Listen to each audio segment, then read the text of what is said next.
इंजमामुल हक की बेटी की शादी, स्टार्स क्रिकेटर शरीक। पाकिस्तान क्रिकेट टीम के साबिक कप्तान इंजमामुल हक की बेटी रिश्ता इज़्दवाज में मुंसलिक हो गईं। तकरीब में नामवर खिलाड़ियों ने शिरकत की। ये शादी की तकरीब लाहौर में मुनक्किद हुई, जिसमें कौमी टीम के खिलाड़ियों समेत अहम शख्सियात भी शरीक थे।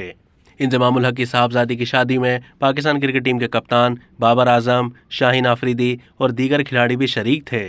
साबिक कप्तान शाहिद आफरीदी भी तकरीब में मौजूद थे। उन्होंने इंजमामुल हक को मुबारकबाद दी। मोहम्मद हफीज, शुएब अख्तर और वकार यूनुस भी तकरीब में मौजूद थे।